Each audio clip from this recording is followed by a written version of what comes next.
as I wanted to present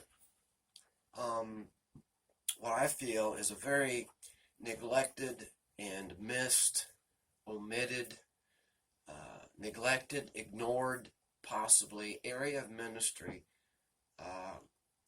in the body of Christ today, and amongst ministers specifically, and that is the area of bivocational ministry.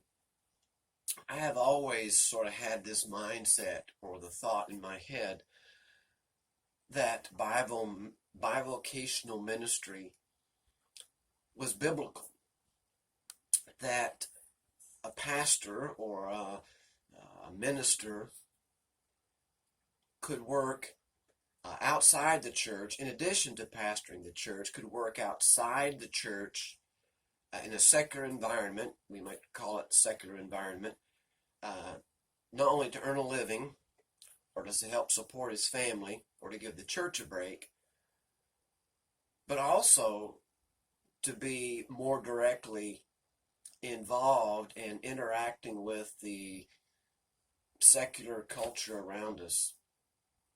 Now, the early reformers, the Reformed theologians, the Reformed church, they had a thought, and I believe that this is right on target. They had the thought that there was no contrast, or there was no differentiation between secular and sanctified ministry.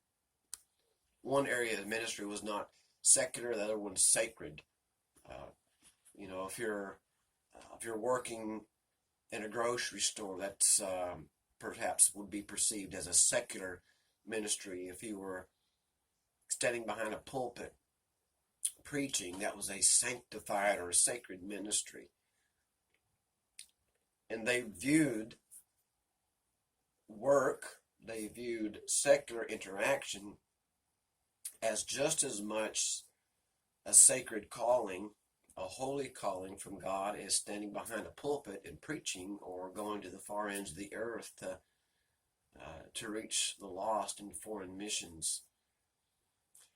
And so I've had this kind of thought in my head almost from the very beginning of what would have been my church ministry life, which is 30-some years ago. So where this kind of really became more to the forefront of my thought is I was in a church planting context for several years, and as we began our church planting ministry, we needed support, obviously, for ourselves, for our family. And so when we didn't think anything about, working in the secular arena in order to provide for our sacred ministry, our sacred calling. And to me, as we did this, as I did this, as we were involved in this, my wife worked also, and it just seemed like the natural thing to do. And as we were involved in church planting and home Bible study, canvassing the community, reaching out, having events, serving the community and different things like that, that was perceived as our church planting initiative. That's where our focus was. That's where our energies were. We would go to work, or I would go to work, and then come back and kind of go into that mode again. Well, I was working at a robotic packaging company outside of Chicago, and I was working in the print department, and we worked several different secular jobs over the years, even recently here. But I was working in the print department, and one of the fellows who was my sort of immediate supervisor, we worked side by side and performed some of the same work tasks, but he was definitely my overseer, my trainer, and things like that. Well, he was a Jehovah's Witness. And so during our time there at work, dealing with this Jehovah's Witness gentleman, very nice guy, great guy to be around, great worker, great boss. But, you know, he didn't have any problem disagreeing and correcting my theology or trying to correct my theology. We had a lot of discussions, and I was sort of stimulated being around this guy all the time because I had such openness to talk to him about the Bible, about the Lord Jesus, about my faith. And then I began to realize that other people there, it seemed like a natural environment. You were talking to people little by little, you got to know people a little bit better. Little by little, people began to talk more deeply or more intimately about private things in their lives, family issues and stuff like that. And so I began to realize that this person was open to talk about their faith, and this guy was open to talk about his faith and his family problems. And I began to think, and I thought this somewhat with a guilty conscience, but I began to think, you know, I feel like I have more meaningful, fruitful ministry outside of that category of church planting work than I'm having over here. I'm having less, you know, impact over here at the church than I am over here at the workplace with the people I was working with every day, rubbing elbows with, you know, 30, 40 hours a week. And I began to see that the ministry outside of the church, what I thought was, you know, a sacred ministry outside of the church planting ministry, I began to see the secular ministry, the workplace ministry, as more fulfilling in terms of what I thought we were to be about doing, reaching the lost, making disciples, making inroads into our community, connecting people to Christ. And I felt like that was taking place more at this workplace, in the print shop and with some of the engineers and draftsmen, than it was in the community that we felt God had just kind of called us to reach out to. So to sort of put this in perspective again, as I was in seminary, I was in pastoral duties class. Every pastor has this particular class or some arrangement of it, but I was in pastoral duties class, and I remember several weeks into the class, months into the class, I don't remember exactly how far into the school year or the semester we were, but great class, had a great teacher. But, you know, I began to think, it seemed like there's a gaping hole in ministry focus here, and that was what I perceived to be bivocational ministry or tent-making ministry, where the minister would work for a living in the secular market, in the marketplace, to support himself, to support the ministry, and to even stay connected with the secular environment. And so I began to notice this kind of a hole in what I perceive to be a hole in ministry focus and training in seminary. And I remember one time, I raised my hand very timidly and almost embarrassed, and again, so sort of with this guilty conscience, I said,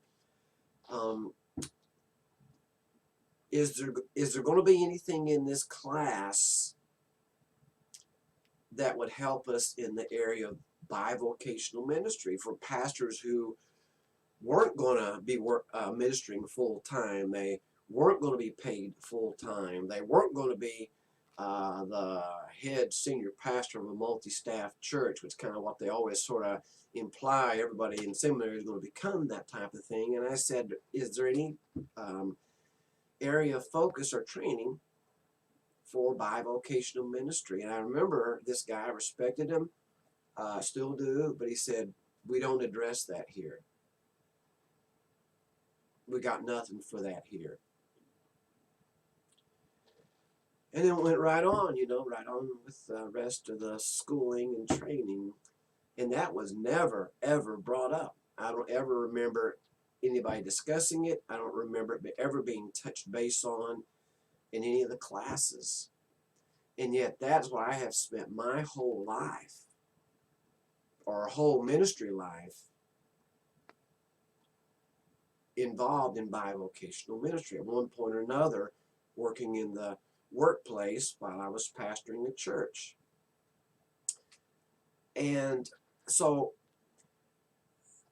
I see that as something I want to try to communicate, I want to try to encourage, and I want to try to connect with other pastors and ministers who are in that situation but really haven't found an area of support or a source of support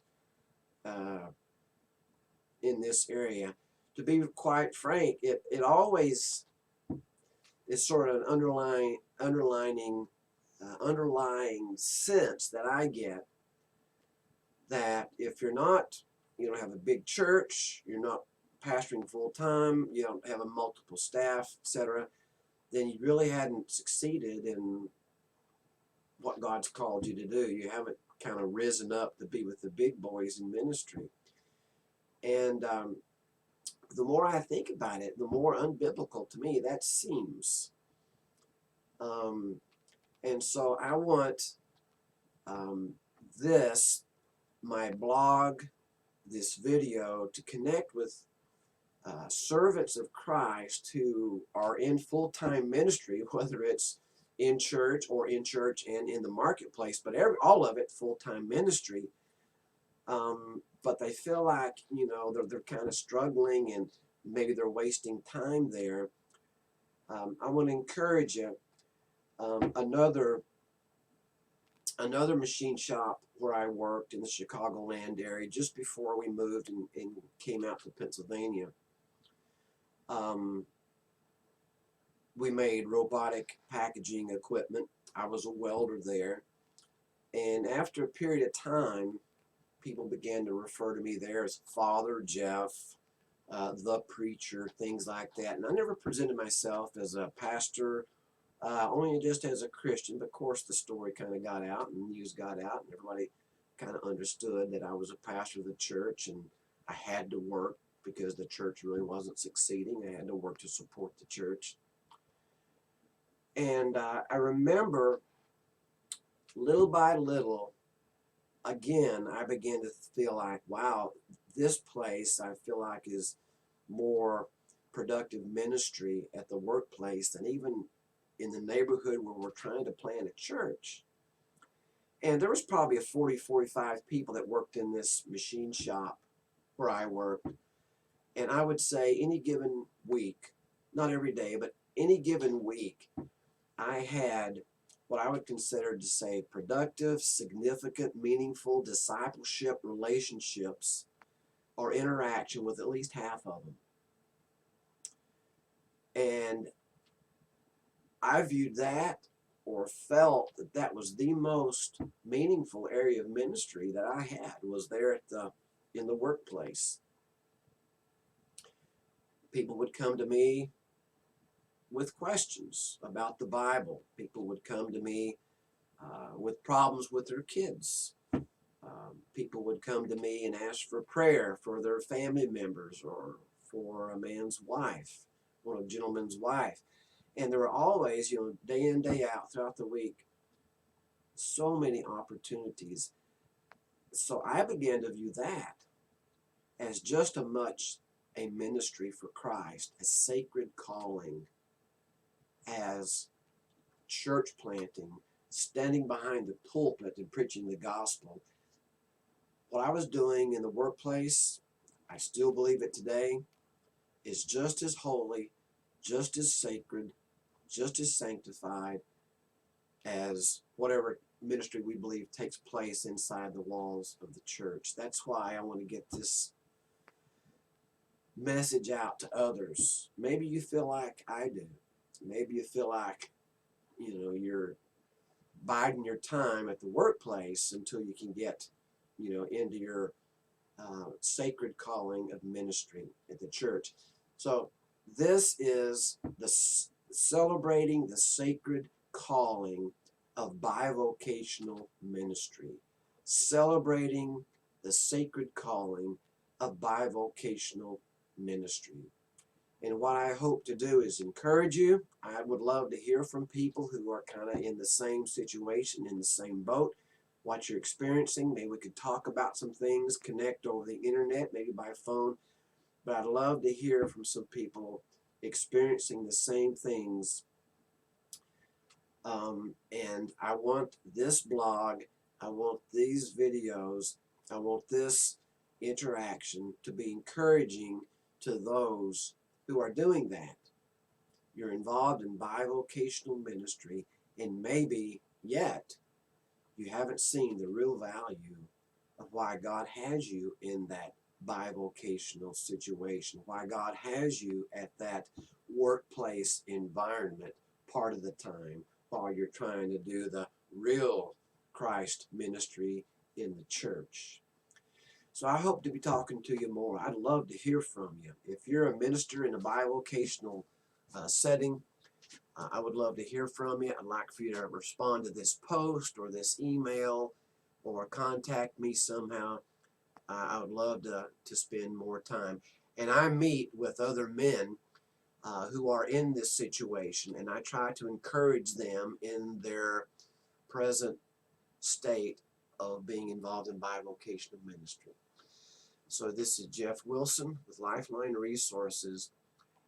With this area for now, this area of focus of celebrating